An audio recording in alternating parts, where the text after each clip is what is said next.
Welcome back. This is your feel-good breakfast show, Expresso. It's S3, and let's get a little bit of culture into our systems, shall we? I've got two very incredible people here, and I've done the research, okay? There is a Requiem for the Impossible.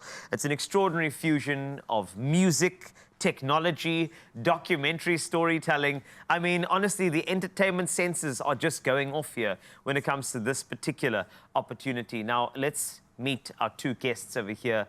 Two very, very amazing talents with better footwear.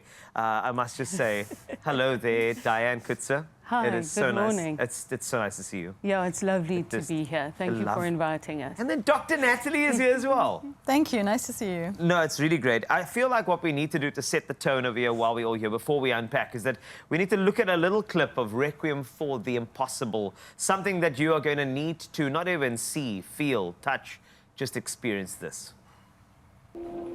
3, 1, 2, 3, 1, 2, 3, 1, 2, 3, 1, 2, 3. And baby, how ancient are 1, 2, 3, 1, 2, 3. An empty nest, a mother cries 1, 2, 3, 1, 2, 3. A cat it calls, a cat it claws 1, 2, 3, 1, 2, 3. A feather floats, a body falls 3, 1, 2, 3, 1, 2, 3. A feather floats, a story stalls 3, 1, 1, 1, 2, 2.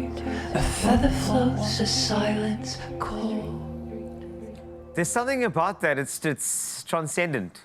Can I say that? Is that a word that you'd use, Diane, to just that piece? Yeah, wow. I would absolutely use the word transcendent. And, you know, when I was working here in South Africa, I was a music journalist. So I think your ear for hearing what's going on there is very sharp. Thank you. That's it. Because the whole experience is transcendent. Yes. Yeah. That's what I feel like that. And I love music and I love what it can do. I love the stories it can tell. I love the pain it can articulate. But I also love the healing that I can give as well. And this Requiem for the Impossible, it's really personal to you. So can you give me that connection and why this is so important? Yes, the crux of the story or the inspiration centers around the disappearance at sea of 3 South African sailors. Yes. They were working sailors. They were delivering a yacht from Cape Town to Phuket. And one of those sailors was my brother-in-law, Anthony Murray. He was the skipper. And that provided the kernel of a creative project that centers grief and centers a particular kind of grief called ambiguous loss. And I think it provides exactly what you're saying about music. It provides the opportunity to show that music really is a way to tell stories and to share emotions. I think it is beautiful, it really is. And I can hear from just that little piece that we saw, there's something about it that it's a way to, you know, it can pull you down, can lift you up, it can sway you to this, it can bring you into a time. And that's what happens when you blend music and poetry and storytelling all together. Dr. Natalie, just from your perspective, Requiem for the Impossible, I would like to know a bit more about a description that you'd give. I know I said transcendent, which is what I felt, but just from your perspective, you know, this particular description of this piece, what type of words come to your mind? Carl, it's a good question because a lot of people ask us, so what is it actually? How does it include technology? How does the music work with technology? Yes. So I would describe it as an immersive experience. Okay. And people really get sensorily drawn into the music, but they also co-create the experience. And that's the part that's interesting. You bring your phone out of your bag. Okay, now this is getting interesting. Sorry, now you're going to be leaning in. Hold on. Are you saying that I could be a part of this? Of course. Intimately in this way. Please continue. So you get the phone out the bag. So this will be the first time that you don't have to put it on airport mode, put it in the bottom of your bag and forget about your phone. It will be in your hand. And in that way, you co-create what's happening on stage with the musicians. There's an app you download before you get to the show. This is amazing. And your phone will emit sounds at certain times, it'll emit light at certain times. So you are part of making the immersion possible So the entire experience is designed Wow. and choreographed to be both participatory and sensory. I'm taken aback. I have to be, because this is absolutely incredible. And the thing is, one has a reason for choosing this type of experience, right? It's not just about, ooh, let's do something that's cool. I feel like there's a deeper meaning behind why you want an audience member to sit with this production, or whatever you want to call it, this immersive experience. There's a reason why you want to get this type of connection. What do you believe is the reason why this came together in this type of way? I think it's very much about the shared experience of grief.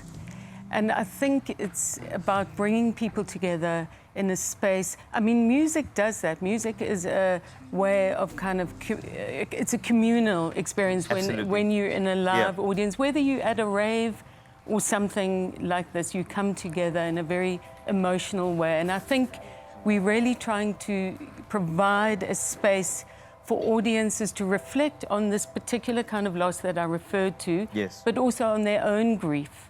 And I think we live at a time where it's necessary. We live in a world where grief seems to be ever present in a meta kind of a way. And I think this provides a beautiful opportunity. And I must say, our musicians, Lucy Kruger and Leo Mottes, composed music that is just beyond. It's so beautiful and ultimately uplifting.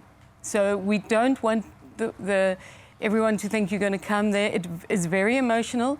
There might be tears. You might need a tissue or two. But ultimately, in a way, through the voice of my brother-in-law, Anthony Murray, who had left recordings for me because we were working on a book together, and he had done voice recordings. Oh, wow. He's almost our narrator through the journey. You hear his voice. And what ultimately we left with is his joy and wonder at nature, at the ocean, at this opportunity to be fully immersed in this kind of life. So it's ultimately uplifting about who we are as humans. This is great. And just a last word from you, Dr. Natalie, in terms of this experience. It's a participatory experience, and there's always a meaning behind that as well. So when somebody experiences this, when they walk out of there, connecting with their own phones, reflecting on their own grief, what do you want people to feel when they walk out of this experience? Yeah, I think Di's mentioned grief quite a few times, and it is heavy, but there's also this uplifting side. Yes. So there's this moment where you sense sailors going out into the world, the vastness, the bravery. So this is also a feeling that we want to translate or bring into the performance. So I think when people leave, they might reflect on some of their own experiences of loss, but they might also feel energized to be in the world, you know, to be their bravest, best self. Oh, yes. And I think that's the beauty of art, that it can bring very complex, very difficult questions, but in a cool way to people, through technology, through storytelling, through music. That's the power of art. Wow. You two are artists, that's what you are. And thank you very much for joining me today. Honestly, there's so many deeper meanings here, connections, touch points, even trauma triggers, but that's okay, because it's all part of our journey. We are sailing through our life, and we'll find our direction. Thanks, Carl. And I think that's going to be beautiful in this. Yeah. Requiem for the Impossible, if you want to go and see it, it is on Homecoming Centre in Cape Town. It is 13 to 15 February. Get your tickets right now at Web Tickets and get ready for Requiem for the Impossible.